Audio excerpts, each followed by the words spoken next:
வெங்காயம் தக்காளி பூண்டு நன்றாக வதங்கிடுச்சு. இப்போ எண்ணெய் மேலே மிதக்குது. இந்நேரம் மிளகாய்த்தூள் கொஞ்சம், மீன் மசாலா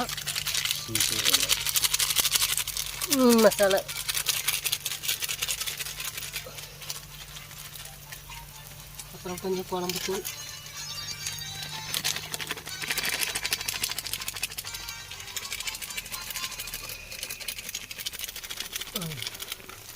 அப்புறம் கொஞ்சம் மல்லித்தூள். இப்போ நல்லா வதக்கணும். அப்போனா தான் பச்சை ஸ்மெல் போனதுக்கப்புறம் தான் புளி ஊற்றணும்.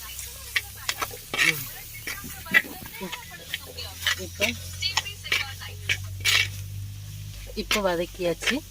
இப்போ என்ன செய்யணும், புளியை கரைச்சி ஊற்றணும்.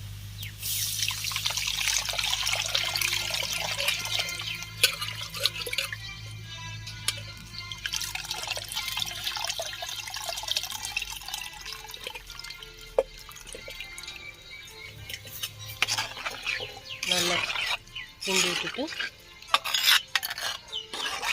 அதோட தேங்காய் அரைச்சிருக்கோம், அதையும் சேர்த்து இதில் போட்டுக்கணும். அம்மியில் அரைச்சிருக்கோம் நாங்கள், அப்போனா தான் டேஸ்ட்டு கிடைக்கும்.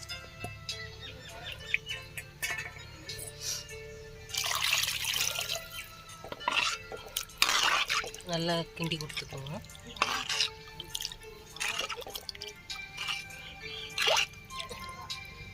தேவையான உப்பு,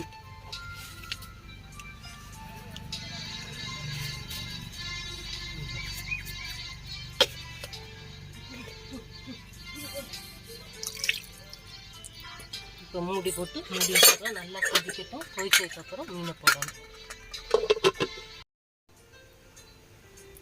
மீன் குழம்பு நல்லா கொதிச்சிருச்சு.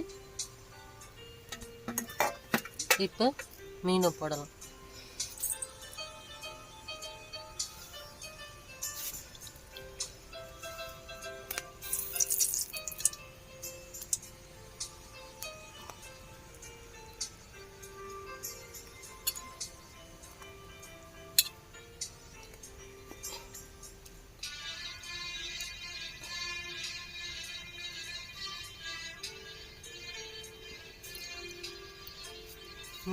இது ஒரு 10 நிமிஷம் நல்லா வேகட்டும். இப்போ மூடி வச்சிடலாம்.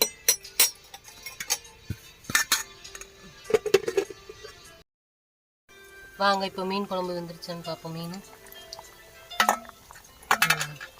இப்போ வெந்துருச்சு. குழம்பு ரெடி. மீன் குழம்பு ரெடி ஆயிடுச்சு.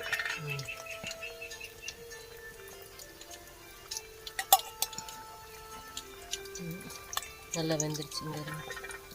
மீன் நல்லா வெந்துருச்சு.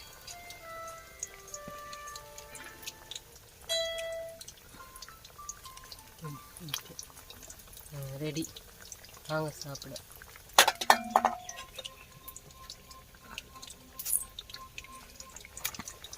மூடிடலாம். ரெடி ஆயிடுச்சு. நல்லா எண்ணெய் மேலே அப்படி மிதக்குதுன்னு பாருங்கள். நல்லா வெந்துருச்சு. மண் சட்டியில் வைக்கிறதுனால நல்லா டேஸ்ட்டாகவும் இருக்கும்.